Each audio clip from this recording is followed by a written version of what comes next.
Hello friend, માતા રાણી food ચેનલમાં તમારું સ્વાગત છે. તો આજે આપણે બનાવવાના છે મગની દાળના દાળવડા. તો ચોમાસાની સિઝનમાં અત્યારે આપણે ચટપટું ખાવાનું મન થતું હોય છે. તો આજે આપણે દાળના દાળવડા બનાવીશું. તો એકદમ હેલ્ધી અને ખાવામાં ખૂબ જ મજા પડી જાય એવા ચટપટા દાળવડા બનાવવાના છે. તો એનો વિડીયો પૂરો જરૂરથી જોજો, અને જો તમને વિડીયો પસંદ આવે તો લાઈક જરૂરથી કરજો, અને ચેનલમાં નવા હોય તો ચેનલને સબસ્ક્રાઈબ પણ જરૂરથી કરજો. તો એના માટે આપણે અહીંયા મેં મગની ફોતરાવાળી દાળને પલાળી રાખી હતી. તો તમને પહેલેથી જ ઈચ્છા હોય તો તમારે એને 2-3 કલાક પહેલાં પલાળી કાઢવાની છે, અને જો તમને પાછળથી ઈચ્છા થાય તો તમારે ગરમ પાણીમાં એને અડધો કલાક માટે પલાળી કાઢવાની છે. તો અહીંયા મેં ગરમ પાણીમાં પલાળી કાઢી હતી એને, અને પછી અડધા કલાક પછી આ રીતના તમારે પાણીની અંદર જ મસળી લેવાની બરાબર, એટલે એના બધા જ ફોતરા નીકળી જશે.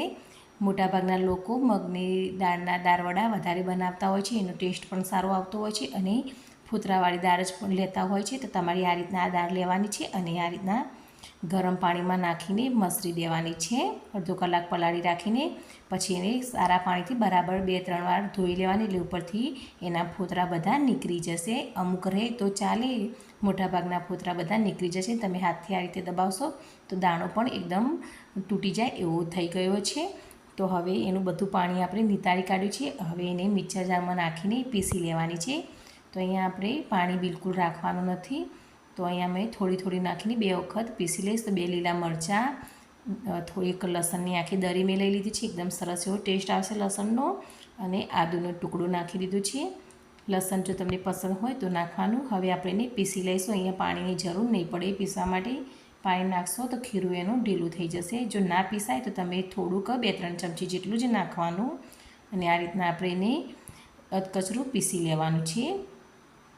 તો તમે જોઈ શકો છો કે એકદમ સરસ એનું પેસ્ટ બનીને તૈયાર થઈ ગઈ છે. તો મેં એને થોડી વાર કરીને 2 વાર પીસી લીધી છે. તો આ રીતના સરસ એવું એનું ખીરું તમે આ રીતના હાથમાં પકડો તો તમને થોડુંક કકરા જેવું લાગે એ રીતનું આપણે એને દાળને પીસી લેવાની છે. તો હવે એને આપણે સ્વાદ પ્રમાણે મીઠું નાખી દઈશું, થોડા લીલા ધાણા નાખી દઈશું, અને બરાબર હલાવીને મિક્સ કરી લઈશું.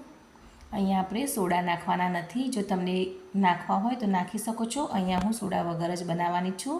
સોડા વગર જ પણ એકદમ સરસ એવા બનીને તૈયાર થશે. તો કલર માટે આપણે થોડીક હળદર નાખી દઈશું, અને બરાબર હલાવી દઈશું.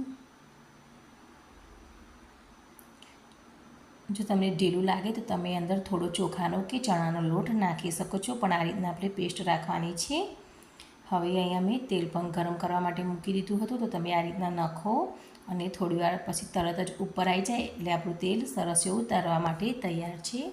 તો તમે જોઈ શકો છો મેં નાખ્યું તો તરત જ ઉપર આવી ગયું છે દાળવડા. તો હવે આપણે ફટાફટ બીજા પણ વડા પાડી લઈશું. તો આ રીતના તમે ચમચીની મદદથી કે હાથની મદદથી તમને જે રીતની ફાવે એ રીતે તમે બનાવી શકો છો. તો આપણે અહીંયા એકદમ ઝીણા બનાવવાના છે, મીડિયમ સાઇઝના. તો આ રીતના આપણે બધા જ હાથની મદદથી જ બનાવીશું, એટલે એકદમ સરસ એવો એનો શેપ આવે. તો તમારે નખતી વખતે તેલની અંદર નાખો એ વખતે ગેસની ફ્લેમ હાઈ રાખવાની છે, અને જ્યારે નખી દો બધા પછી ગેસની ફ્લેમ આપણે ધીમી કરી દેવાની છે. તો આ રીતના આપણે એને તળતા જવાનું છે. તો 2 મિનિટ થાય પછી એને આ રીતના આપણે તમારે અવરહવર કરી લેવાના, એટલે બંને સાઈડથી સરસ એવા ચડી જાય. તો આ રીતના હલાવતા જઈશું એટલે બધી રીતે સરસ એવા ચડી જાય.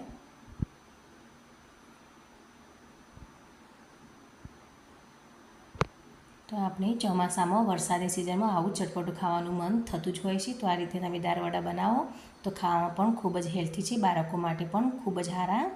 એટલે એકવાર જરૂરથી બનાવવા. તો આ રીતના ગોલ્ડન બ્રાઉન કલરના થઈ જાય એટલે આપણે એને કાઢી લઈશું. તમે જોઈ શકો છો કે એકદમ સરસ એવા દાળવડા આપણા ચડી ગયા છે. તો હવે આપણે એને કાઢી લઈશું પ્લેટની અંદર. હવે આપણે એ જ રીતથી બીજી વાર પણ બનાવી લઈશું.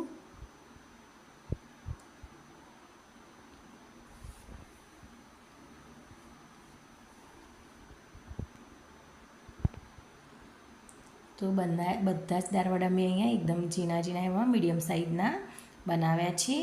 તો ન ખાઈ જાય પછી આપણે ગેસની ફ્લેમ ધીમી કરી દીધી છે, અને આ રીતના હલાવી દઈશું એટલે બંને સાઈડથી સરસ એવા ચડી જાય.